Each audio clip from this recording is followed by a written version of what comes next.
Hello kitties, Radhe Radhe. Welcome back to the class. आज हम इस वीडियो में देखेंगे क्वेश्चन नंबर 5। देखो क्वेश्चन नंबर 5 क्या बोल रहा है। Find the domain and the range of the real function defined by f x is equal to mod x minus one.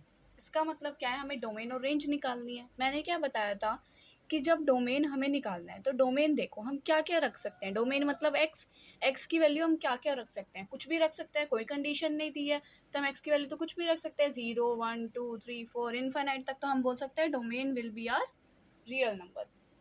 Domain क्या होगा, हमारा रियल नंबर होगा, ठीक है, क्योंकि हमारा डोमेन हम कुछ भी रख सकते हैं। बट अब रेंज देखो, रेंज कैसे रख सकते हैं। मैंने क्या बताया था कि इन्हीं में से ही एक्स की वैल्यू में से ही वैल्यू लेनी होती है। तो देखो अगर हमने एक्स की वैल्यू रखी 0 तो आंसर क्या मिलेगा। देखो 0 माइनस वन क्या मिलेगा, -1 और विच इज़ 1 मोड से बाहर आकर, ठीक है। तो इसका मतलब क्या मिल गया, हमें पॉजिटिव नंबर मिल गया। अगर हम -1 रख के देखते हैं, देखो -1 मतलब -2 और बाहर आके 2। तो देख रहे हो हमें हमेशा इसमें पॉजिटिव नंबर मिलेगा, मिलेगा नहीं मिलेगा, हमेशा पॉजिटिव ही नंबर मिलेगा क्योंकि मोड लगा हुआ है। मोड से नेगेटिव नंबर बाहर नहीं आ रहा। तो इसलिए हम क्या बोलेंगे कि ये 0 से लेकर इनफाइनाइट तक नंबर है। और 0 है या नहीं होगा, देखो 1 रख के देखो, 1 माइनस 1 0। तो इसलिए 0 भी होगा और 0 से इनफाइनाइट तक हमारी इसकी क्या हो जाएगी, रेंज। तो ये होगा हमारा इसका आंसर। क्लियर है, कोई डाउट तो नहीं। नेक्स्ट आगे बढ़ते हैं क्वेश्चन नंबर 6 की तरफ।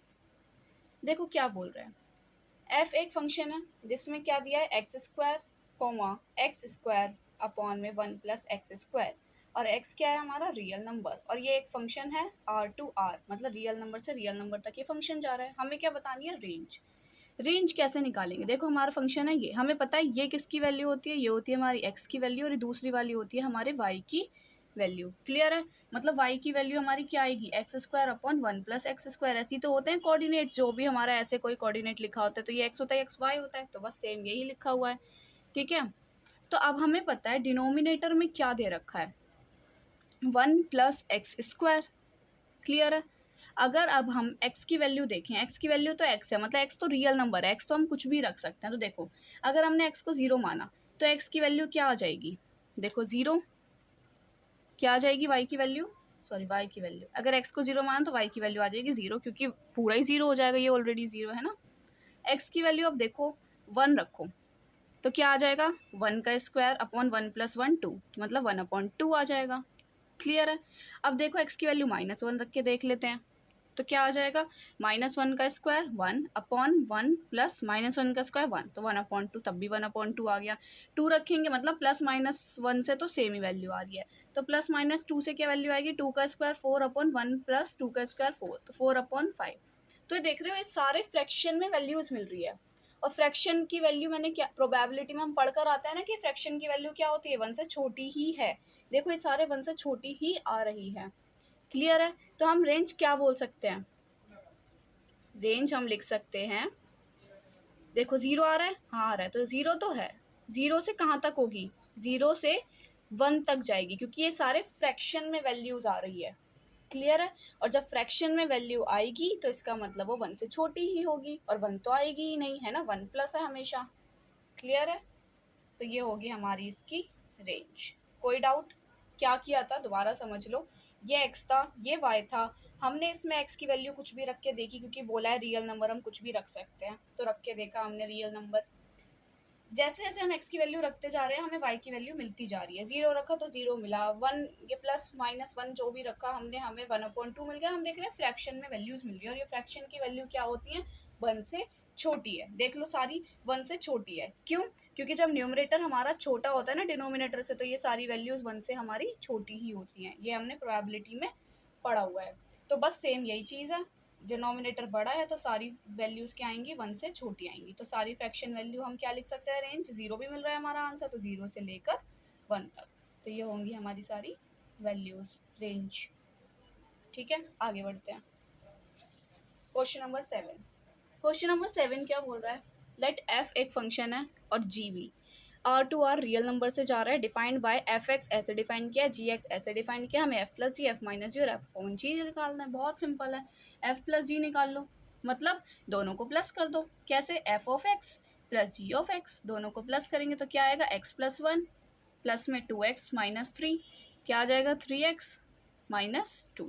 बस ये हो गया हमारा आंसर, बहुत सिंपल। f माइनस जी निकालना है तो f of x minus g of x रख देंगे, x प्लस 1 माइनस करेंगे 2x माइनस 3 को, तो क्या हो जाएगा x plus 1 minus 2x plus 3, क्या हो जाएगा ये फिर minus x plus 4। This is our answer. Clear है। नेक्स्ट थर्ड पार्ट देखते हैं क्या बोला, f upon g. f upon g कैसे निकालेंगे, f x upon g x करके रख देंगे, f x upon g x.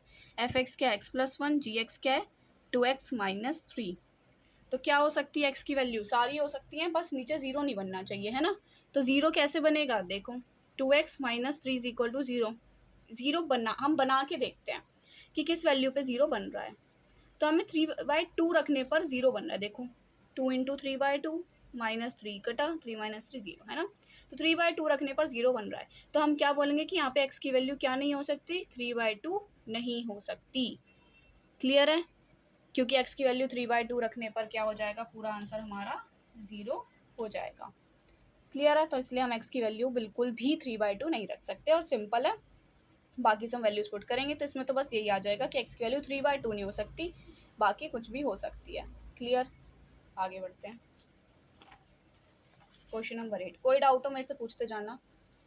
ये वैल्यूज दी है फंक्शन में, ठीक है, z to z integer to integer जा रही है, और एक हमें फंक्शन दिया है ये, हमें a और b की वैल्यू निकालनी है। देखो x की वैल्यू यहाँ से होगी, y की वैल्यू यहाँ से होगी। क्लियर है, और एफ एक्स क्या होता है, एफ एक्स कुछ नहीं y तो होता है बस, है ना, तो हम लिख देते हैं y is equal to a x plus b, हम इसको ऐसे लिख सकते हैं। ठीक है, अब हम एक बार वैल्यू ये वाली उठाकर देखते हैं, क्या है यहाँ पे, x भी 1 है और y भी 1 है, तो रखो 1 इज इक्वल टू, ऐसे आ जाएगा 1 is equal to a plus b, तो ये हो गई हमारी फर्स्ट इक्वेशन। अब दूसरा नंबर उठा लो, कोई भी उठा सकते हो आप, जैसे मैं नेक्स्ट नंबर उठाऊँ 2,3, एक और इक्वेशन बना लो, y की वैल्यू क्या है 3 is equal to 2a plus b, ये आ गई दूसरी इक्वेशन। अब हम एलिमिनेशन मेथड तो पढ़ रखा है हमने, बस उसी एलिमिनेशन मेथड से हम क्या कर देंगे, वैल्यू निकाल देंगे a एंड b की। निकालो, देखो माइनस कर दें, साइन चेंज हो जाएगा, b से b कैंसिल हो जाएगा, और यहाँ क्या बचेगा माइनस ए, और यहाँ पर -2, माइनस से माइनस कैंसिल, a की वैल्यू क्या आ गई 2। अब किसी में भी पुट कर दो, इसमें पुट कर दो, जैसे 2 plus b is equal to 1, तो b की वैल्यू क्या आ जाएगी 1 माइनस 2, एंड b की वैल्यू आ जाएगी -1।